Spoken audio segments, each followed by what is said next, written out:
यशस्वी Jaiswal welcome back. Test সিরিজে যে প্রদর্শন করেছিলেন, তারপর নিজেকে যে উচ্চতায় নিয়ে গেছিলেন, যেভাবে তাকে নিয়ে সারা বিশ্ব ক্রিকেটে প্রশংসা হচ্ছিল, সেই লেভেল অবধি এবারের আইপিএল তো পৌঁছাতে পারেনি এতদিন। এবারের আইপিএল আমরা সেই জয়সওয়ালকে এতদিন মিস করেছিলাম, যাকে আমরা দেখতে চেয়েছিলাম। যে বিধ্বংসী জয়সওয়ালকে আমরা টেস্ট ক্রিকেটে দেখেছিলাম, সেই জয়সওয়াল আইপিএল এ কোথাও না কোথাও মিসিং ছিলেন এবং অ্যাট লাস্ট সেই পুরনো জয়সওয়ালকে আমরা ফিরে পেয়েছি। এবং জয়সওয়ালের জন্য ভালো, ভারতের জন্য ভালো যে একদম মোক্ষম সময়ে তিনি কিন্তু ভারতীয় দলে আবার ফিরে আসার একটা দাবিদার রূপে উঠে এলেন আজকের এই সেঞ্চুরির পর। জাস্ট কয়েকদিন পরই টি-20 বিশ্বকাপের সিলেকশন। দেখুন, এই মুহূর্তে আইপিএল এর পয়েন্টস টেবিল তো অবশ্যই জমে গেছে। রাজস্থান রয়্যালসকে কে হারাবে, কে থামাবে, সেই নিয়েই প্রশ্ন উঠছে। কিন্তু আপাতত সবচেয়ে চিন্তার ব্যাপার প্রত্যেক ক্রিকেটারের জন্য, সেটা হলো বিশ্বকাপের সিলেকশন। টি-20 বিশ্বকাপে একটা জায়গা করে নেবার জন্য সবাই কিন্তু লড়ছে। জয়সওয়াল, যিনি এবারে আইপিএল শুরু হওয়ার আগে একেবারে কনফার্ম ছিলেন যে তিনি হবেন ভারতের টি-20 ওপেনার, সেই জয়সওয়াল হঠাৎ করে হারিয়ে গেছিলেন রেস থেকে। কয়েকদিন আগে শোনা যাচ্ছিল যে রোহিত এবং কোহলি ওপেনিং করবেন, এখনো তাই শোনা যাচ্ছে। রোহিত কোহলিকে দিয়ে ওপেনিং করাতে পারে ভারতীয় বোর্ড, অনেক প্রাক্তন ক্রিকেটার তাই চান। তার মাঝেই জয়সওয়ালের এই সেঞ্চুরিটা অ্যাকচুয়ালি দরকার ছিল। যাই হোক, তো আজকের এই ভিডিওতে ম্যাচ সম্পর্কে তো বলবো, কিন্তু তার চেয়েও বেশি যেটা জরুরি সেটা হলো ভারতের টিম সিলেকশন, সে সম্পর্কে কয়েকটা কথা বলবো। তার আগে আমার প্রথম প্রশ্ন আপনাদের জন্য, এই রাজস্থান রয়্যালসকে কে থামাবে? সহজ প্রশ্ন। এই রাজস্থান রয়্যালসকে হারাতে পারে এমন কোন দল রয়েছে এবারের আইপিএল? কে পারবে এই রাজস্থানকে আটকে দিতে, জাস্ট হারাতে? এই যে ম্যাচগুলো রাজস্থান জিতছে, তারা তো একেবারে প্রথমত হেরে যাওয়া ম্যাচও জিতে যাচ্ছে, দ্বিতীয়ত দাপটের সঙ্গে জিতছে। প্রত্যেকটা ব্যাটার ভালো ফর্মে রয়েছেন। যে রিয়ান পারাগ, তিনি রাজস্থান রয়্যালসের টপ স্কোরার ছিলেন, তিনি আজকে ব্যাটিং করতেই নামলেন না, তাই জিতে গেল রাজস্থান রয়্যালস। বুঝতে পারছেন তো ঠিক কোন ফর্মে রয়েছে রাজস্থানের দলটা? এই রাজস্থান রয়্যালসকে কে থামাবে? আপনি বলুন, কোন দলের ক্ষমতা আছে এই রাজস্থানকে আটকানোর? কোন দল রাজস্থানকে হারাতে পারে? ঘরের মাঠে হোক, রাজস্থানের মাঠে এসে হোক, কে পারবে? 2008 সালে যে রাজস্থান রয়্যালস চ্যাম্পিয়ন হয়েছিল প্রথম আইপিএলে, শেন ওয়ার্ন ছিলেন ক্যাপ্টেন। সেই রাজস্থান দল দুর্দান্ত ছিল। আপনি সেই সময় আইপিএল দেখেছেন কিনা জানি না, বাট সেই আইপিএল যদি পয়েন্টস টেবিল লক্ষ্য করেন, রাজস্থান বাকি প্রত্যেকে জাস্ট ছাড়িয়ে বেরিয়ে গেছিল। মেবি রাজস্থান, আমি একটু দেখে বলছি, 14 ম্যাচে রাজস্থান 11টা জিতেছিল সেবারের আইপিএলে। আইপিএল 2008, শেন ওয়ার্ন ক্যাপ্টেন, প্রথম যেবার আইপিএল হয়েছিল। 14 ম্যাচে 11টা জয়, মানে 14 ম্যাচে 22 পয়েন্ট। এবারে ইতিমধ্যে তারা 8 ম্যাচে 7টা জিতে নিয়েছে। যেভাবে খেলছে, তারা হয়তো 14 ম্যাচে 12টা জিতে তাদের ওই রেকর্ডকে ছাড়িয়ে যেতেই পারে। আসলেই দারুণ খেলছে রাজস্থান রয়্যালস। পুরো টিম গেম খেলছে তারা, প্রত্যেকে ভালো খেলছে। আমি জানি না এই রাজস্থানকে কে আটকাবে, কিন্তু এই আইপিএল এ, গোটা আইপিএল মরশুমের কথা যদি বলি, এত বছর ধরে প্রত্যেকটা দলই বেশ ভালো মতন ফ্যান বেস পেয়েছে। কেকেআর, সিএসকে, চেন্নাই, মুম্বাই তো বাদই দিলাম, কেকেআর কে আমি আলাদাই রাখছি, কারণ কেকেআর এর সেরকম বড় কোনো স্টার নেই। কিন্তু কলকাতার একটা বড় সড়ো ফ্যান বেস রয়েছে, হায়দ্রাবাদের একটা অরেঞ্জ আর্মি রয়েছে, লখনৌ, গুজরাট, তারা নতুন দল, কিন্তু তাদেরও একটা ভালো ফ্যান বেস হয়ে গেছে, কোথাও শুভমান গিল বা কোথাও লোকেশ রাহুলের জন্য, তাই তো। পাঞ্জাবে তো একটা পাঞ্জাবি বড় ফ্যান বেস রয়েছে। কিন্তু রাজস্থান, প্রথমত রাজস্থান রয়্যালস এই দলটা সেরকম ফ্যান বেস তারা বানাতে পারেনি। আর যদি তারা একটা বড় সড়ো পিঙ্ক আর্মি বানাতে পারেনি, তাদের এই যে গোলাপি জার্সি। প্রথম যেবার রাজস্থান রয়্যালস দলটা আইপিএল শুরু হয়েছিল, আইপিএল শুরুর সময় তো কজন যারা ভিডিও দেখছে তাদের মধ্যে অনেকে হয়তো জন্মাননি সেই সময়, অ্যাকচুয়ালি তাই। কিন্তু ওই যেবার রাজস্থান রয়্যালস দলটা আইপিএল এ প্রথমবারের জন্য অংশ নিয়েছিল, আইপিএল অংশ নেওয়া আইপিএল শুরু হবার আগে তো একটা দলও সিলেক্ট করা হয়েছিল, তাই না? কোন প্লেয়ার কোন দলে খেলবে সেটা হওয়ার আগে কোন দলগুলো আইপিএল অংশ নেবে সেটা সিলেক্ট করা হয়েছিল। সেই সময় এই যে রাজস্থানের যে দলটা, যে রাজস্থানের দলটাকে কিনেছিল, সেই সময় তো শিল্পা শেট্টি, রাজকুন্দা, তারা ছিল না। সবচেয়ে কম দামে বিক্রি হয়েছিল রাজস্থান, কারণ এটাই একটা সবার মাঝে ধারণা হয়েছিল যে ভাই রাজস্থানের খেলা কে দেখবে, রাজস্থান রয়্যালসের কি ফ্যান বেস পাবো আমরা। সুতরাং রাজস্থান দলটা সবচেয়ে কম দামে সোল্ড হয়েছিল, যেখানে প্রবলি মুম্বাই ইন্ডিয়ান্স সবচেয়ে বেশি দামে সোল্ড হয়েছিল। সুতরাং ধরেই নিন যে রাজস্থান রয়্যালসের সেরকম ফ্যান বেস কখনোই ছিল না। তা রাজস্থান রয়্যালস, বাপরে রাজস্থান রয়্যালসের কি। কিন্তু সেই জায়গা থেকে রাজস্থান রয়্যালস প্রথমবার জিতলো। এত বছর ধরে তারা খেলছে, এত বছর ধরে খেলছে, এরকম প্রচুর উদাহরণ রয়েছে। সে আপনি ফ্যান বেসের জন্য হোক, ব্র্যান্ডিং এর জন্য হোক, টাকা পয়সার জন্য হোক, অনেক আইপিএল দল জাস্ট ডেকান চার্জার্স, তারা চ্যাম্পিয়ন হওয়ার পরও দলটা কন্টিনিউ করতে পারেনি। কিন্তু রাজস্থান রয়্যালস দেখুন, এত বছর ধরে সেরকম প্রপার ফ্যান বেস। এই যে আরসিবি এখনো খেলে যাচ্ছে আইপিএল, অনেকের মনে একটা প্রশ্ন, ভাই কোহলি এতদিন ধরেও কেন আরসিবির হয়ে খেলে? অনেকের প্রশ্ন, ভাই আরসিবি এত বছর ধরে ট্রফি জিততে পারছে না, তাও তারা কি করে খেলছে? কিন্তু তারা খেলছে, তাদের সেই ফ্যান বেসটা রয়েছে, তাদের সেই সাপোর্টটা রয়েছে। আজ আরসিবি 7টা ম্যাচ হেরে যাওয়ার পরও অনেকে লেখেন ফেসবুকে যে এখনো যাই হয়ে যাক না কেন আমি এখনো আরসিবি সাপোর্টার এবং আজীবন থাকবো। কিন্তু রাজস্থান রয়্যালসের ক্ষেত্রে সেটা কি বলবে লোকজন? হ্যাঁ, কিন্তু সেই ফ্যান বেসটা রয়েছে, তারা সেই জায়গাতে রয়েছে এবং তারা কখনো সঞ্জু স্যামসনকে দিয়ে হোক, কখনো স্টিভ স্মিথকে দিয়ে হোক, কখনো আজিঙ্ক্য রাহানে, কখনো শেন ওয়ার্ন, কখনো শেন ওয়াটসন, তারা সেই ধারাবাহিকতাটা বজায় রেখেছে। খারাপ প্রদর্শনের পরও তারা ফিরে এসছে এবং দেখুন, সুতরাং রাজস্থান রয়্যালস মানে ওরকম গর্ব বা আবেগ সেই সব আমি কিচ্ছু বলছি না, বাট কোথাও না কোথাও কি তারা সার্ভাইভ করেও কিন্তু ফিরে আসে, এটাই বাকি দলগুলোর কাছে এক্সাম্পল হবে। যাই হোক, অতিরিক্ত রাজস্থানের প্রশংসা করে লাভ নেই। তো রাজস্থান রয়্যালস এই মুহূর্তে আসলেই দারুণ ফর্মে রয়েছে এবং তাদের অ্যাকচুয়ালি আমি বুঝতে পারছি না যে কে আটকাবে। ব্যাটিং লাইন আপ দুর্দান্ত ফর্মে প্রত্যেকে, জয়সওয়াল, বাটলার, সঞ্জু, রিয়ান পরাগ, হেটমায়ার, রবমান পাভেল, ধ্রুব জুরেলকে একটু ভালো খেলতে হবে মাঝে, সবাই ভালো। বোলিং এর ক্ষেত্রে বোল্ট, ইভেন আবেশ খান যেভাবে বোলিং করছেন, চাহাল, অশ্বিন, সন্দীপ শর্মা আজকে এতদিন পর ফিরে চোটসারি ফিরে 5টা উইকেট তুলে বেরিয়ে গেলেন, জাস্ট ভাবুন। কুলদীপ সেন যিনি খেলছিলেন সন্দীপের জায়গা, তিনি পর্যন্ত ভালো বোলিং করছিলেন। নান্দ্রে বার্গে যখন বোলিং করছিলেন ভালো বোলিং করছিলেন। অ্যাকচুয়ালি রাজস্থানের দলটা এবারে অপ্রতিরোধ্য মনে হচ্ছে। রাজস্থানকে অ্যাকচুয়ালি কে হারিয়েছিল এবারে? একটা তো তারা হেরেছে, আমার মনেও পড়ছে না রাজস্থানকে কে হারিয়েছে। 1 মিনিট আমি দেখে বলছি। রাজস্থান রয়্যালস তারা হেরেছিল গুজরাট টাইটান্সের কাছে। আচ্ছা, গুজরাটের কাছে রাজস্থান হেরেছিল, গুজরাট। যাই হোক, তো ভালো, প্রত্যেকেই ভালো খেলছেন। জয়সওয়াল আজকে যে সেঞ্চুরিটা করলেন অ্যাকচুয়ালি ভালো। আপনি লাস্টের দিকের কয়েকটা বল, আমি একটু ছোট্ট করে এক্সাম্পল দিচ্ছি, ঠিক আছে? লাস্টের দিকের কয়েকটা বল জাস্ট সেঞ্চুরি করার আগের মুহূর্তে আমরা এরকম সময়তে জয়সওয়ালের ক্ষেত্রে দেখেছি যে সেঞ্চুরি, হাফ সেঞ্চুরি দোরগোড়ায় দাঁড়িয়ে আছেন, তিনি আরামসে 6 মেরে দিলেন। ভারতের জার্সিতে টেস্টে তিনি এই কাজ করেছেন। একটু রিস্কি ব্যাপার ভাই, সেঞ্চুরিতে তুমি সেঞ্চুরির কাছাকাছি আছো, তুমি 6 মারছো, তুমি যদি আউট হয়ে যাও একটা ইজি সেঞ্চুরি মিস হবে। জয়সওয়াল ওইসব পরোয়া করেন না, আরামসে তিনি সেঞ্চুরির কাছে দাঁড়িয়ে 6 মেরে দেন, হাফ সেঞ্চুরির কাছে দাঁড়িয়ে 6 মেরে দেন। এই ইংল্যান্ড সিরিজে আমরা দেখেছি। বাট আজকে আমি একটু অন্যরকম জিনিস দেখলাম। আপনি খেয়াল করুন, যখন লাস্টের দিকে কত 10 রান মতো না কত রান মতো বাকি, লাস্ট বলে সঞ্জু স্যামসন ব্যাটিং করছেন, তিনি ছেড়ে দিলেন, তিনি বলটা ছেড়ে দিলেন, লিভ করলেন। ইজি বল, অফ স্টাম্পের বাইরের বল, আরামসে মারতে পারতেন যে টাচে ছিলেন। সঞ্জু ছেড়ে দিলেন, ক্যাপ্টেন তিনি ছেড়ে দিলেন, কারণ ওই জায়গাতে যদি একটা 4-6 হয়ে যায়, হয়তো পরের ওভারে গিয়ে জয়সওয়াল বাকি তার যত রান বাকি সেঞ্চুরি করার জন্য সেটা হয়তো মেকআপ দিতে পারবেন না, তার সেঞ্চুরিটা হয়তো হাতছাড়া হবে। একটা সামান্য জিনিস ম্যাচে তো ভালোই হয়, বা 4 হয়, 6 হয়, উইকেট হয়, সেগুলো তো আলাদা জিনিস। মানে এই ছোট্ট ছোট যে জিনিসগুলো, যেগুলো দেখে ভালো লাগে, যে দেখুন ক্যাপ্টেন তিনি তার সতীর্থের সেঞ্চুরির জন্য একটা বল জাস্ট লিভ করলেন। এরকম উদাহরণ আমরা আগেও দেখেছি অনেকের ক্ষেত্রে। ধোনি, কোহলি যাতে ফিনিশ করতে পারেন, ধোনি তাই ছেড়ে দিয়েছিলেন একটা বল, মানে ডট খেয়েছিলেন। তারপরের ওভারে জয়সওয়াল যখন সুযোগ পেলেন সেঞ্চুরি করা, তখন আমি দেখলাম তিনি আরামসে সিঙ্গেল নিচ্ছেন। তখন সেঞ্চুরি একটা 4 মারলে 6 মারলে সেঞ্চুরি হয়ে যাবে, কিন্তু তাও তিনি সিঙ্গেল নিচ্ছেন, কারণ ওই মুহূর্তে দাঁড়িয়ে জয়সওয়ালের ওই বিশ্বাসটা হয়ে গেছে তার ক্যাপ্টেনের উপর, যে যাই হোক না কেন তার ক্যাপ্টেন তাকে সেঞ্চুরিটা করতে দেবেন, সেঞ্চুরি অব্দি পৌঁছাতে দেবেন, সাহায্য করবেন। তখন ইজি, মানে দেখুন রাজস্থানের রান রেট বাড়ানোরও কোনো দরকার নেই যে একটু আগে জিতি তাহলে রান রেটটা বাড়বে, কিচ্ছু না, জাস্ট যেত। তিনি জানতেন যে সঞ্জু যাই হোক দরকার, সঞ্জু 3টে ডট বল খেলবেন যাতে একটা রানও না হয়, কিন্তু সঞ্জু তাকে সেঞ্চুরিটা কমপ্লিট করতে দেবেন। এই যে একটা সমঝোতা দুজনের মধ্যে, ক্যাপ্টেনের উপর যে বিশ্বাস, বা ক্যাপ্টেনের তার সতীর্থ একজন জুনিয়রের উপর যে বিশ্বাসটা তৈরি করতে পেরেছেন, অ্যাকচুয়ালি ভালো। আজকে ম্যাচ শেষ হওয়ার পর জয়সওয়াল বলে গেলেন যে সঞ্জু স্যামসন এবং কুমার সাঙ্গাকারা তার উপর ভরসা রেখেছে। এই জিনিসটা একজন ক্যাপ্টেনের জন্য কতটা ভালো বিষয়, কতটা আনন্দের বিষয়, সেটা আলাদা করে কি বলবো। যে একটা জুনিয়র প্লেয়ার যে টানা অফ ফর্মে ছিল, তার উপর ক্যাপ্টেন এবং কোচ বিশ্বাস রেখেছে, এবং জুনিয়র প্লেয়ার যে সে যখন ফর্মে ফিরে এসেছে, সে একটা আনন্দের দিনে, তার এরকম ভালো ফর্মের দিনেও তার ক্যাপ্টেন এবং কোচকে মেনশন করতে ভুলছে না। এই জিনিসগুলো না একটা টিমের যে সিচুয়েশন, যে মানসিকতা, সেই জিনিসগুলোকে আরো বাড়িয়ে দেয়, একটা টিমের মধ্যে ফুরফুরে মেজাজ এনে দেয়। এগুলো আমার এটা অ্যাকচুয়ালি ভালো লেগেছে, যে এতদিন পর ফর্মে ফিরলেন, অনেক কিছু বলতে পারতেন, জবাব দিতে পারতেন জয়সওয়াল, দেখো আমি এখনো খেলতে পারি, আমাকে টি20 বিশ্বকাপ থেকে বাদ দেবার কথা বলছো, সেটা কিচ্ছু না। ইজিলি তিনি তার ক্যাপ্টেন এবং কোচের নামটা মেনশন করে গেলেন, সেই সঞ্জু স্যামসন যিনি তার উপর ভরসা রেখেছিলেন। সাঙ্গাকারা, এদেরকে মানে সঞ্জুকে তো প্রশংসা করতে হয়, কিন্তু সাঙ্গাকারাকে আর কি বলবো, লেজেন্ড হয়ে উঠেছেন। তিনি ভরসা রেখেছেন যে না, এই প্লেয়ারটা পারে।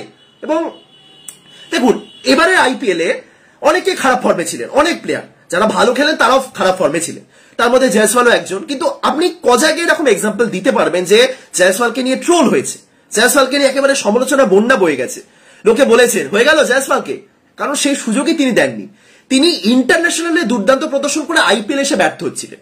সুতরাং কি আপনি কি ট্রোল করবেন? আপনি কোনোভাবেই ট্রোল করতে পারবেন না। আপনি কি বলবেন আইপিএল প্রোডাক্ট? আপনি কি বলতে পারবেন যে এর দ্বারা কিছু হবে না? পারবেন না বলতে, কারণ সেই জায়গাটা পেরিয়ে এসেছে জয়সওয়াল। সুতরাং সেই জায়গাতে আবারও ফিরে এলেন এবং জয়সওয়াল প্রমাণ করে দিলেন না, টি-20 বিশ্বকাপে আমি খেলবো, এবং খুব মোক্ষম সময় তিনি ফিরে এসেছেন, এটাই সবচেয়ে ইম্পর্টেন্ট। এবং ঠিক একই জায়গাতে আপনি মুম্বাই ইন্ডিয়ান্সের টিমটার কথা ভাবুন। আরসিবি তো টানা হেরেই চলেছে, স্টিল সমর্থকরা আরসিবির উপর যে মানে আমি অ্যাকচুয়ালি অবাক হয়ে যাই।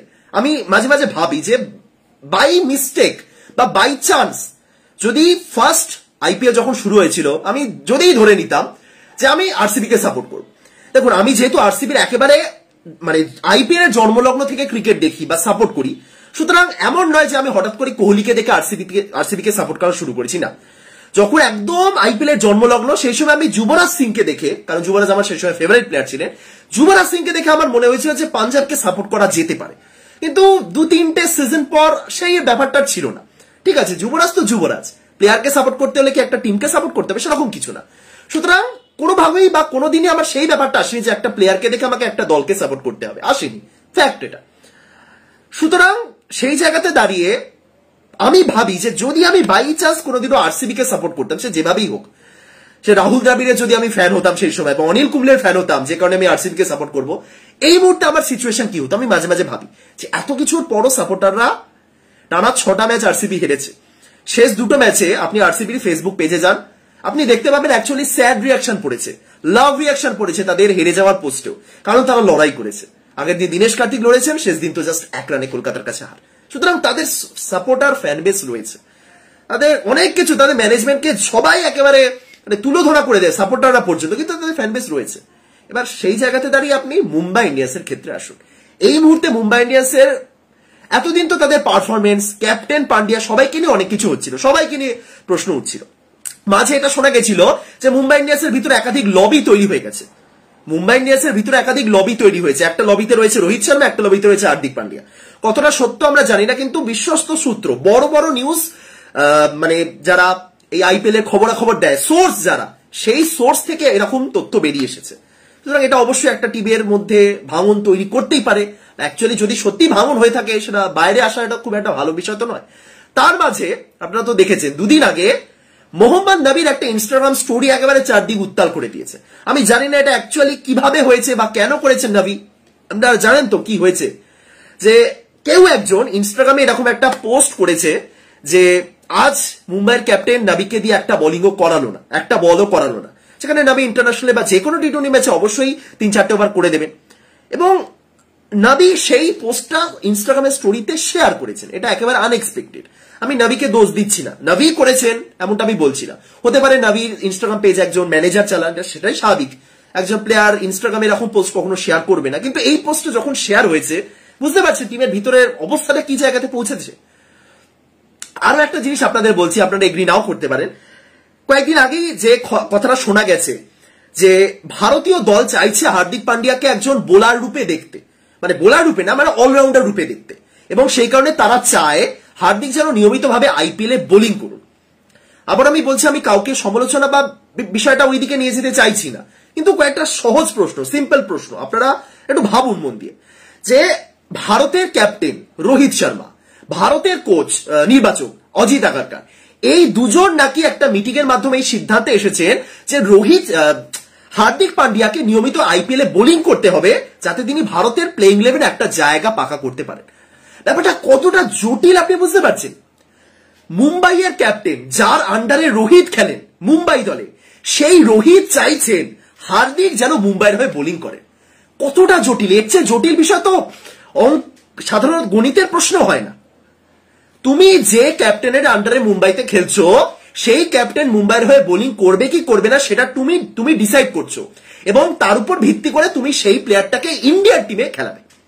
আইপিএল শুরু হবার আগে আমি একটা এই জিনিসটা বলেছিলাম যে আইপিএল এ হার্দিকের আন্ডারে রোহিত খেলছেন, আবার বিশ্বকাপে রোহিতের আন্ডারে হার্দিক খেলবেন। এটা খুবই অড, এটা খুবই অড। সেই জিনিসটাই হচ্ছে এই মুহূর্তে।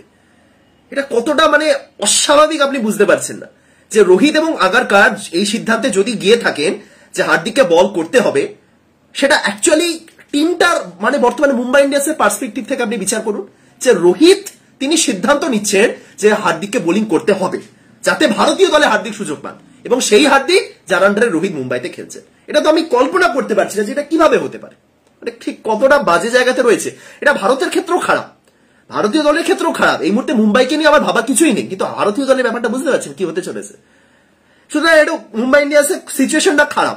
তারা হারছিল পরপর, তাও আমি চিন্তিত ছিলাম না যে ঠিক আছে মুম্বাইয়ের তো এটা স্বভাব, যেদিন কামব্যাক করবে সেদিন তারা বুঝিয়ে দেবে কামব্যাক কাকে বলে।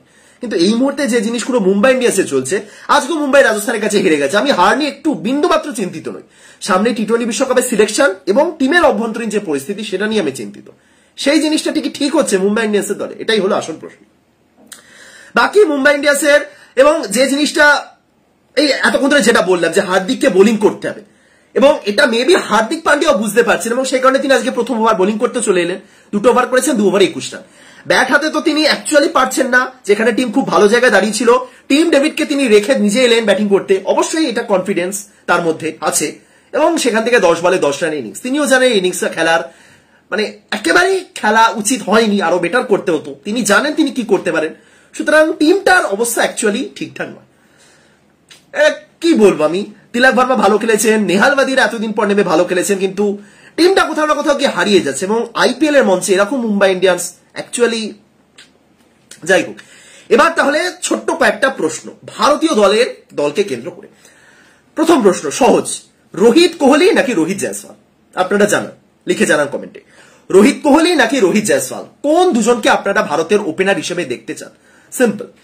কয়েকদিন আগেই সব জায়গায় বলা হচ্ছিল, ইভেন অনেক জায়গাতে তো এটাও পাবলিশ করে দেওয়া হয়েছে যে ভারতের টি-20 বিশ্বকাপের সম্ভাব্য দল 15 জন মেন প্লেয়ার, 5 জন ব্যাকআপ প্লেয়ার। সেখানে তো প্লেয়ারদের নামও ঘোষণা করে দেওয়া হয়েছে, এবং ম্যাক্সিমাম জায়গাতেই বলা হচ্ছে যে রোহিত কোহলি ওপেনিং করবে। ইভেন অনেক সিনিয়র ক্রিকেটার, অনেক বিশেষজ্ঞ তারাও চান রোহিত এবং কোহলি।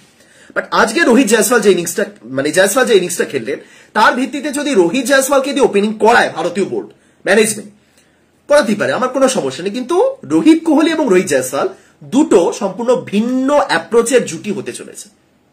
সিম্পল। রোহিত কোহলি ওপেনার হিসেবে যে কাজটা করবেন, আপনি কখনোই এক্সপেক্ট করতে পারেন না যে রোহিত জয়সওয়াল সেম জিনিসটা করবে। এটা আমি কোহলির অভিজ্ঞতার দিক থেকে বলছি না, এটা দুজনের অ্যাপ্রোচের দিক থেকে। রোহিতের অ্যাপ্রোচ তো সেমই থাকবে দু ক্ষেত্রেই। রোহিত আসবেন, অ্যাটাকিং খেলবেন এবং আউট হবেন। রোহিত কোনোদিনও রকম ধরে খেলে লাস্ট পর্যন্ত টিকে থাকবেন ভারতীয় দলে করবেন না। মুম্বাইয়ের হয়ে সেই যে সেঞ্চুরিটা করলেন যে ম্যাচে, সেটা আলাদা ম্যাচ ছিল সম্পূর্ণ, কিন্তু রোহিত কোনোদিনও ভারতের হয়ে কাজটা করবেনও না। তিনি জানেন একটা কোহলি রয়েছেন যিনি শেষ পর্যন্ত নিয়ে যাবেন, তার সেই চাপটাই নেই। কিন্তু রোহিত কোহলি ওপেনিং করা, রোহিত জয়সওয়াল ওপেনিং করা দুটো ডিফারেন্ট, অবশ্যই ডিফারেন্ট। জয়সওয়াল কি টাইপের প্লেয়ার? এতদিন জয়সওয়াল রান করতে পারছিলেন না, তাড়াতাড়ি আউট হচ্ছিলেন, কিন্তু তার অ্যাপ্রোচটা কি ছিল? তার অ্যাপ্রোচ কোনোদিনও বিরাট কোহলির মতো থেকেছে। খারাপ কেউই নন, কোহলির অ্যাপ্রোচও ভালো, জয়সওয়ালেরটাও ভালো, কিন্তু দুজনের অ্যাপ্রোচ ডিফারেন্ট। জয়সওয়াল এতদিন পর্যন্ত ওপেনিং করতে নেমে প্রত্যেক দিনই ভালো শুরু করেছেন, 4-6 মেরে শুরু করে হঠাৎ করে আউট হয়ে গেছেন। ভালো স্টার্ট করে 200-200-র কাছাকাছি স্ট্রাইক রেট নিয়ে ব্যাটিং করেও তিনি শুরুতে আউট হয়ে গেছেন, এমনটাই আমরা জয়সওয়ালের ক্ষেত্রে দেখেছি। অপরদিকে কোহলির ক্ষেত্রে বলুন, আইপিএল এর মঞ্চে বলুন, ইন্টারন্যাশনাল ক্রিকেটে বলুন, কোনোদিনও আপনি কোহলির থেকে প্রথম 3 ওভারে 10 বলে 30 রানের ইনিংস দেখতে পেয়েছেন, বা সেই অ্যাপ্রোচটাও দেখতে পেয়েছেন? পাননি। সুতরাং যদি রোহিত কোহলি ওপেনিং করে, তাহলে অ্যাপ্রোচটা এটাই হবে, রোহিত অ্যাটাকিং করবেন, তার সাথে কোহলি ধরে খেলবেন। সুতরাং প্রথম পার্টনারশিপটা বা প্রথম যে ওপেনিং জুটিটা আমরা দেখবো, সেটা অন্যভাবে চালিত করবে। আপনি কোনোদিনও রোহিত কোহলি যখন ওপেনিং করতে আসছে 6 ওভারে 60-65 অ্যাভারেজ রেগুলার এক্সপেক্ট করবেন না। রোহিত যদিও বা পারেন, কোহলি ধরে খেলবেন, কোহলি সিঙ্গেল নিয়ে খেলবেন। কিন্তু রোহিত জয়সওয়াল যদি ওপেনিং করতে আসেন, তাহলে আপনি পাওয়ার প্লেতে 6 ওভারে 70-75 এক্সপেক্ট করতে পারেন। হ্যাঁ, ইন্টারন্যাশনাল, এটা আইপিএল না আমি মানছি, কিন্তু আপনি এক্সপেক্ট করতে পারেন। হবে কি হবে না সেটা পরের ব্যাপার। তাহলে কোন দিকে ভারত যাবে? রোহিত কোহলি যদি ওপেনিং করতে আসেন, শুরুতেই যদি একটা উইকেট পড়ে যায়, তাহলে ব্যাপারটা ঘুরে ফিরে ওই সেম। রোহিত কোহলি বা জয়সওয়াল কোহলি যিনি আসুন, মানে যিনি আউট হন, 3 নাম্বার প্রথম উইকেট পড়ার পর সেকেন্ড যে জুটিটা হবে, সেটা তারা ঠিকঠাক খেলবে। সেক্ষেত্রে জয়সওয়াল বা রোহিত যিনি থাকুন, তিনি অ্যাটাকিং ব্যাটিং করবে এবং কোহলি ধীরে ধীরে নিয়ে যাবে। কিন্তু যদি 6 ওভারে কোনোভাবে 70 উঠে যায়, তাহলে বাকি টিমটার অ্যাপ্রোচটা কি দাঁড়াবে? এটাই হলো আসল প্রশ্ন। সুতরাং আপনি চাইলেই জয়সওয়ালকে কোহলির বিকল্প হিসেবে রাখতে পারেন না। আপনি যদি জয়সওয়ালকে ওপেনার হিসেবে ভেবে থাকেন, তাহলে জয়সওয়ালের পরিবর্তে সেরকমই একজনকে রাখতে হবে যার অ্যাপ্রোচটাও সেম হবে। আপনি যদি এবার রোহিত এবং কোহলিকে ওপেনার হিসেবে ভাবতে চান, তাহলে আমার মতে জয়সওয়াল ব্যাকআপ ওপেনার হিসেবে ঠিকঠাক হবে না। সেক্ষেত্রে গিল টাইপের প্লেয়ার ভালো, যারা কোহলির মতনই শেষ পর্যন্ত ইনিংসটাকে নিয়ে যাওয়ার ক্ষমতা রাখে। এটা আমার সিম্পল, আমার মত, এটা আমার ওপিনিয়ন। যে আপনি জয়সওয়ালকে দিয়ে ওপেনিং করেন, অবশ্যই করার, কিন্তু জয়সওয়ালের বিকল্প হিসেবে যদি কাউকে রাখতে চান মেবি সেক্ষেত্রে ঈশান কিষান টাইপের কেউ বেটার। কোহলি বা গিল তারা কখনোই সেক্ষেত্রে বেটার অপশন হবেন না। এবার কোহলি তো কারোর ব্যাকআপ অপশন হবেন না কখনো, কোহলি সেক্ষেত্রে তিনি খেলবেন, কিন্তু গিল সেক্ষেত্রে আবার জয়সওয়ালের বিকল্প বলে আমি অন্তত মনে করি না। গিল অবশ্যই ভালো প্লেয়ার, কিন্তু টি-20তে গিলের অ্যাপ্রোচ কোনোদিনও প্রথম 10 বলে 30 রান করার মতন থাকে না। ঈশান কিষান বাবু সেটা এই মুহূর্তে করতে পারছেন, করে হচ্ছেন। এবার দেখা যাক ভারতীয় দল কি চায়, বাট জয়সওয়াল অবশ্যই ওপেনার হিসেবে খুবই ভালো, এটুকুনি তো আমি মানি। আমি চাই পার্সোনালি, আমি চাই রোহিত, জয়সওয়াল, কোহলি, এটাই যেন হয়। রোহিত কোহলি করতেই পারেন, ম্যানেজমেন্ট অবশ্যই করতে পারে। কোহলি ওপেনিং তো টি-20তে বহুদিন ধরে করছেন, আইপিএলে ভারতের হয়েও করেছেন একাধিক ম্যাচে। আমার মতে রোহিত, জয়সওয়াল, কোহলি এটাই হওয়া উচিত। সেক্ষেত্রে রোহিত, জয়সওয়াল, কোহলি, 4 সূর্যর অপশনও থাকছে, 5 একজন কিপার, 6 হার্দিক, 7 জাদেজা, এটা হতে পারে। এবার আপনি যদি রোহিত কোহলিকে দিয়ে ওপেনিং করান, 3 সূর্য চলে আসবেন, 4 কে আসবেন, ঋষভ পান্ত, 5 হার্দিক, 6 জায়গাটা খালি থাকবে, রিঙ্কুকে রাখা যেতে পারে, শিবম দুবেকে রাখা যেতে পারে, খুব ভালো। কিন্তু বাই চান্স কোহলি যদি আউট হয়ে যায়, বাই চান্স ওপেনিং করতে নেমে কোহলি যদি আউট হয়ে যায়, তাহলে ইনিংসটাকে শেষ পর্যন্ত কে নিয়ে যাবে? এইগুলো জিনিসগুলো একটু ভাবতে হবে, দ্যাটস ইট। বাট ঠিক আছে, জয়সওয়াল যেভাবে খেলছেন অবশ্যই ভালো। তাহলে জয়সওয়াল রোহিত নাকি জয়সওয়াল রোহিত কোহলি, কাকে আপনারা দেখতে চান অবশ্যই কমেন্টে জানাবেন। দ্বিতীয় প্রশ্ন যেটা, সেটা খুব সিম্পল, হার্দিক পান্ডিয়া তিনি কি প্লেইং 11-এ থাকবেন না থাকবেন না, যেটা নিয়ে এতক্ষণ আলোচনা করলাম। ক্লিয়ার ইনস্ট্রাকশন, হার্দিককে বোলিং করতে হবে, এবং ঠিক খুব ভুল কিছু না। কেউ যদি মনে করেন যে হার্দিকের উপর প্রেসার বাড়ানো হচ্ছে, হার্দিকের এগেন্স্টে চলে গেছে সবাই, এমনটা নয়। সিম্পল, আপনি ভাবুন, হার্দিক পান্ডিয়া এবং শিবম দুবে দুজনেই একই ক্যাটাগরির প্লেয়ার, দুজনেই অলরাউন্ডার রূপে খেলতে পারেন। এই মুহূর্তে শিবম দুবে বোলিং করছে না, সেটা আলাদা ব্যাপার। কিন্তু যদি হার্দিকের বোলিংটাই না থাকে, তাহলে তিনি কি এই মুহূর্তে শিবম দুবের চেয়ে বেটার প্রদর্শন করছেন? হার্দিক ইন্টারন্যাশনাল ক্রিকেটের সেরা, তিনি যদি এই মুহূর্তে ভারতীয় দলে থাকে অবশ্যই কিছু না কিছু করার চেষ্টা করবেন, আমি সব মানছি। কিন্তু আপনি যদি আইপিএল এর পারফরমেন্সটা দেখেন, দিনের শেষে পারফরমেন্সই ম্যাটার করে, ঠিক আছে? তাহলে কি এই মুহূর্তে শিবমের চেয়ে বেটার হার্দিক? কোনোভাবেই নয় ব্যাটার হিসেবে। তাহলে হার্দিককে বোলিংটা করতে হবে, তোমাকে টিমে রাখা হচ্ছে তো সেই হিসেবে। ইভেন ভারতীয় দল যদি রিঙ্কু বা শিবমের মধ্যে কাউকে প্লেইং 11-এ ইনক্লুড করার কথা ভাবে, এবং জয়সওয়ালও যদি ওপেনিং করেন, তাহলে হার্দিককে 4টে ওভার করতে হবে, বুঝতে পারছেন? ওপেনিং এ যদি রোহিত, জয়সওয়াল, 3 কোহলি, 4 সূর্য, 5 একজন কিপার, 6 হার্দিক, 7 রিঙ্কু বা শিবম, 8 জাদেজা, 9, 10, 11 3 জন বোলার, এইভাবে যদি ভারতীয় টিম দলটা সাজায়, তাহলে 3 জন বোলার হলো, 8 জাদেজা, 4 জন বোলার, এবং তার সাথে হার্দিক। আর কোনো বোলিং এর অপশন থাকছে না ভারতীয়দের কাছে, ভারতীয় টিমের কাছে। দুবেকে আপনি বোলিং করাতে পারেন, কিন্তু দুবে বোলিং করছেন না। সুতরাং হার্দিক এক্ষেত্রে 4টে ওভার করার জন্য রেডি থাকতে হবে ভারতীয় দলে। যদি এই অ্যাপ্রোচে ভারতীয় দল খেলায়, যদি 5টা বোলার নিয়ে তারা খেলায়, সেক্ষেত্রে হার্দিক পঞ্চম বোলার হিসেবে 4টে ওভার করতে হবে তাকে। বা সেইভাবে যদি ভারতীয় দল ভেবে থাকে, তাহলে অবশ্যই হার্দিককে বোলিং করতে হবে, অবশ্যই করতে হবে। এবং সেই বোলিংটা তার থেকে মিসিং। হার্দিক গুজরাটে থাকতে একাধিক ওভার বোলিং করে ভালো উইকেট নিতেন। গুজরাট টাইটান্সে তিনি মাঝে মাঝে ওপেনিং বোলার হিসেবে ওপেনিং করতে আসতেন, প্রথম ওভারটা করে দিতেন, সমস্যা ছিল না, উইকেটও তুলে নিতে। কিন্তু এক্ষেত্রে তাকে নিয়ে প্রশ্ন উঠেছে, কারণ বুমরার মতন বোলার থাকা সত্ত্বেও তাকে সেভাবে ব্যবহার করা হচ্ছে না পাওয়ার প্লেতে, তিনি ওপেনিং করতে আসছেন। তার মাথাতে হয়তো সেই চিন্তা ভাবনা চলছিল যে না, আমাকে বোলিং করতে হবে। তারপরে খারাপ প্রদর্শন করলেন, আবার চাপ এলো যে না, তাকে আবারও বোলিং করতে হবে। সুতরাং হার্দিক পান্ডিয়া অ্যাকচুয়ালি বুঝে উঠতে পারছেন না কি করবেন। তিনি জানেন তাকে বোলিং করতে হবে, তিনি অ্যাকচুয়ালি বুঝতে পেরেছেন, এটা তো স্বাভাবিক তাই না, তিনি বুঝতে পেরেছেন যে ওইভাবে তিনি সেই কোটার প্লেয়ার আর নন। একটা জিনিস এটা বলা হচ্ছিল না, বলা এখনো হচ্ছে যে হার্দিকের মতো অলরাউন্ডার কই ভারতীয় দল, এটা তিনিও জানেন। কিন্তু এটাও তিনি বুঝতে পেরেছেন যে তিনি অলরাউন্ডার বটে, কিন্তু বোলিংটা না করলে তার ভ্যালু কিন্তু সেই একদম 10-এ 10 থাকছে না। দুবে ইজিলি তাকে রিপ্লেস করার ক্ষমতা রাখেন, অন্তত ব্যাটিং এর দিক থেকে। সুতরাং হার্দিককে বোলিং করতে হবে। এবার কিভাবে করবেন, আইপিএল এ করবেন নাকি অ্যাকচুয়ালি টিম তাকে বলবে যে না ঠিক আছে আমি জানি তুমি করতে পারো, মানে ভারতীয় টিমের কথা বলছি, সেটা আলাদা ব্যাপার। সুতরাং এই মুহূর্তে হার্দিক শুধু যে তার দল খারাপ খেলছে বা শুধু যে সমর্থকরাই তাকে মাঠে বসে টিটকিরি দিচ্ছেন, সেটা একটু কমেছে এবং আমি অ্যাকচুয়ালি খুশি সেটা দেখে। কিন্তু হার্দিক নিজে জানেন ভারতীয় দলে এই মুহূর্তে তার জায়গাটা খুব চাপে রয়েছেন তিনি, দেখা যাক। এবং আরেকটা সিম্পল জিনিস যেটা নিয়ে সবচেয়ে বেশি চাপ থাকা উচিত ভারতীয় দলের, সেটা হলো উইকেট কিপার। দুদিন আগে ঋষভ পান্ত যে ইনিংসগুলো খেলছিলেন, মনেই হচ্ছিল যে ঋষভ পান্ত কনফার্ম। তারপরে দীনেশ কার্তিক যে ইনিংসটা খেললেন, সেটা দেখো মনে হচ্ছে যে দীনেশ কার্তিকও কনফার্ম।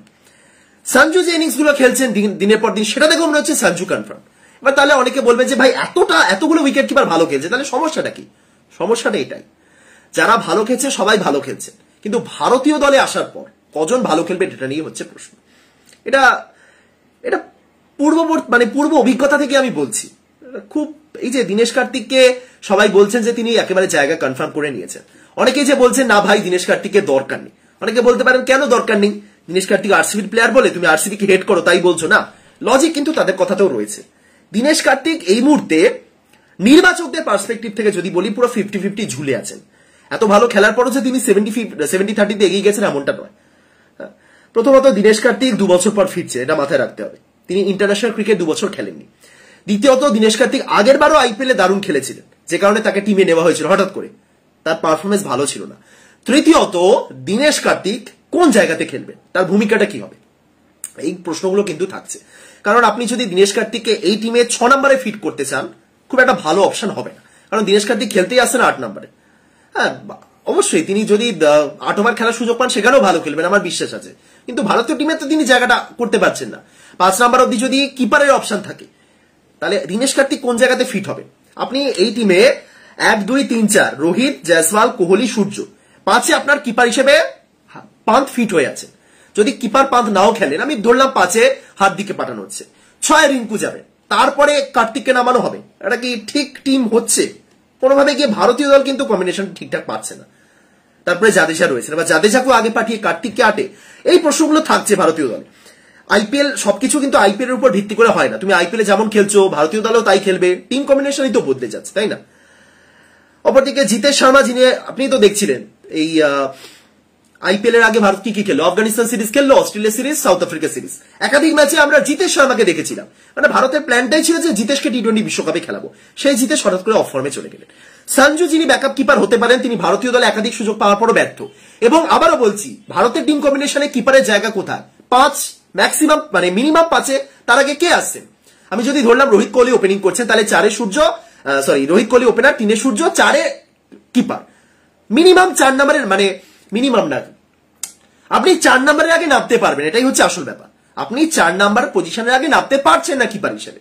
সঞ্জু স্যামসন নিয়মিত 3 নম্বরে খেলে চলেছে, বুঝতে পারছেন? আর আপনার সামনে বাটলারের মতন একজন প্লেয়ার থাকা, বা আপনার পিছনের দিকে সিমরান হেটমারের মতন প্লেয়ার থাকা, ইনফর্ম প্লেয়ার, এটা কিন্তু আলাদা জিনিস, ইন্ডিয়ান টিমে অত সহজ নয়। সঞ্জু এত ভালো খেলার পরও ইন্ডিয়ান টি-20 টিমে কিন্তু যতবার সুযোগ পেয়েছে ব্যর্থ হয়েছে, সুতরাং অতটাও সহজ নয় সঞ্জুকে ইজিলি টিমে ঢুকিয়ে নেওয়া। যেখানে আমরা 4 বা 5 নম্বরে কিপার দরকার, সেখানে একজন 3 নম্বরে খেলছেন, একজন নিয়মিত 7-8 নম্বরে ব্যাটিং করতে আসছেন, একজন সুপার ফ্লপ, একজন রাহুল ওপেনিং করছেন, একজন ঈশান ওপেনিং করছে, আপনি কাকে খেলাবেন 4-5 নম্বর কিপার হিসেবে? এটা আসলেই সমস্যার ব্যাপার। আইপিএলে 8 নম্বরে খেলছে কার্তিক, রাহুল ঈশান ওপেনিং করছে, সঞ্জু 3-এ, তাহলে 4-5 নম্বরে কে ফিট? সেখানেই একমাত্র নাম ঋষভ পান্ত। এবার ঋষভ পান্ত বহুদিন পর ফিরছেন, এবং টি-20তেও তিনি এতদিনে মানে ভারতের হয়ে সেরকম অপরিহার্য কিছু খেলতে পারেনি, সুতরাং কিপার নিয়ে চাপটা থাকছে। যাই হোক, এটা ধীরে ধীরে হয়তো ঠিক হয়ে যাবে। কিপার যেই হন না কেন তাকে নিয়ে 1000টা প্রশ্ন থাকবে, এইটুকু আমি এখনই লিখে দিচ্ছি। এই যে কিপার যিনি সিলেক্ট হবেন, সে পান্থ হন, কার্তিক হন, বা যিনি হন, মেবি 2 জন কিপারকে রাখতেই হবে, একজন ব্যাকআপ কিপার। আমি লিখে দিচ্ছি, টি-20 বিশ্বকাপে যদি কিপারের ব্যাট থেকে সেরকম ভালো রান না আসে, 1000 বার সমালোচনা হবে, বলা হবে এর চেয়ে বেটার তো সঞ্জু ছিল। এটাই হলো সবচেয়ে দল। আমার কাছে 4-5টা অপশন রয়েছে, খুব আনন্দিত আমি, তাই একজন না খেললে আরেকজন তো আছে, আমার কোনো চাপ নেই। যখন টি-20 বিশ্বকাপে আসল মঞ্চে একজন খারাপ খেলবেন, তখনই প্রশ্ন করা হবে পান্থকে নেওয়া হলো, সঞ্জু ইনফর্ম থাকতে সঞ্জুকে নেওয়া হোক, সঞ্জু ব্যর্থ হলে বলা হবে ঋষভ পান্ত 5 নম্বরের প্লেয়ার, সঞ্জু 3 নম্বরে খেলছিল আইপিএল, তাকে কি হিসাবে টিমে নেওয়া হলো? কার্তিককে নেওয়া হলে কার্তিক যদি ব্যর্থ হন, বলা হবে দেখো আইপিএল এর পারফরমেন্সের উপর ভিত্তি করে নিয়ে নেওয়া হলো তো। এটা আসলেই চাপ। সুতরাং আমার মতে ভারতের টিম সিলেকশনের ক্ষেত্রে এই মুহূর্তে সবচেয়ে সমস্যার বিষয় 3টে। 1, কে হবেন ভারতের উইকেট কিপার এবং কোন জায়গাতেই বা তাকে খেলানো হবে, ঠিক আছে। দ্বিতীয় প্রশ্ন হলো হার্দিক পান্ডিয়ার জায়গাটা নিয়ে, যে কি হবে, হার্দিক পান্ডিয়া নাকি শিবম দুবে, কে হবেন ভারতের অলরাউন্ডার। ওপেনিং নিয়ে আমার অ্যাকচুয়ালি চাপ নেই, রোহিত জয়সওয়াল, রোহিত কোহলি যিনি খেলুন, অ্যাপ্রোচ যদি ঠিকঠাক থাকে টিম উতরে দেবে মেবি। আর তৃতীয় কারণ, সেটা নিয়ে আমি অ্যাকচুয়ালি খুবই চিন্তিত, সেটা হলো ভারতের পেস বোলিং। আসলেই আমি চিন্তিত। সে যতই মনে হোক যে আর্শদীপ, সিরাজ এরা বার করে দেবেন, তাদের পারফরমেন্স বলুন, আমি চিন্তিত। ওটা নিয়ে আমি কোনোভাবেই কিছু বলতে পারি না, কোনোভাবে নিজেকেও ভরসা দিতে পারছি না যে না পারবে। মনে মনে তো চাই যে সিরাজ একটা 3 উইকেট নিয়ে তুলে দিন ম্যাচ, আর্শদীপ আবারও ডেতে পারে ভালো বোলিং করুন, কিন্তু বুমরা বাদ দিয়ে অ্যাকচুয়ালি আমি কারোর উপর সেই ভরসাটা দিতে পারছি না। তার উপরে হার্দিকের বোলিং নিয়েও কিন্তু কনফিউশন তৈরি হয়েছে। এইটুকুনি মানে একটা কি বলবো, একটু তো চাপমুক্ত হতে পারছি এটা ভেবে যে খেলা ওয়েস্ট ইন্ডিজে, যেখানে ওই অস্ট্রেলিয়ার মতো পেস বাউন্স থাকবে না, যেখানে অন্তত 3-4টে পেসার নিয়ে আমাকে প্লেইং 11-এ খেলতে হবে। কুলদীপ বা বিষ্ণই বা চাহাল যে ফর্মে রয়েছেন, যারা দুজনই খেলুন বা একজন খেলুন, উতরে দেবেন, এইটুকুনি আমার বিশ্বাস। স্পিন ঠিক আছে, কিন্তু পেস ভয়ানক ভয়ানক। যাই হোক, আজকে ভিডিওটা এখানে শেষ করছি, আশা করি সবাই ভালো আছেন। আরো একবার যশস্বী জয়সওয়াল, আমার এখনো মনে আছে গতবারের আইপিএলে যেদিন কলকাতার বিপক্ষে যশস্বী জয়সওয়াল একটা দারুণ ইনিংস খেলেছিলেন, 98 রান, মনে আছে? ফার্স্ট হাফ সেঞ্চুরি যেদিন ছিল করেছিলেন 13 বলে 50, শেষ পর্যন্ত 98 গিয়ে তার ইনিংসটা থেমেছিল, মানে নট আউট, ম্যাচ জিতেই ফিরেছিলেন। সেদিন আমি লাইভে এসে বলেছিলাম যে ইস, আমার যদি একটা জার্সি থাকতো রাজস্থান রয়্যালসের, আমি এখন এই রাজস্থান রয়্যালসের জার্সিটা পরে লাইভে আসতাম, কারণ জয়সওয়াল প্রমাণ করে দিয়েছেন যে তিনি কি করতে পারেন। আজকে অ্যাট লাস্ট সেই দিন যে কথা বলেছিলাম সেটা পূরণ হলো। জয়সওয়াল সেঞ্চুরি করলেন এবং জয়সওয়ালের জন্য আমি আজকে রাজস্থান রয়্যালসের এই জার্সিটা পরে আসতে পারলাম। এগুলোই ভালো লাগা। মাঝে মাঝে মনে হয় যে ভাই কি এত জার্সি কিনছি কেন, কি লাভ হচ্ছে, আমাকে কি জার্সিগুলো কেউ তো ফ্রিতেও দিচ্ছে না, কিনতে হচ্ছে। বাট এই জিনিসগুলো ভালো লাগে যে না, এই প্লেয়ারটার জন্য অ্যাট লাস্ট এই জার্সিটা পরে লাইভে আসতে পারে। যাই হোক, ভিডিওটা শেষ করছি, ভালো থাকুন, সুস্থ থাকুন, দেখা হচ্ছে পরের ভিডিওতে, ততদিন সবাইকে টাটা।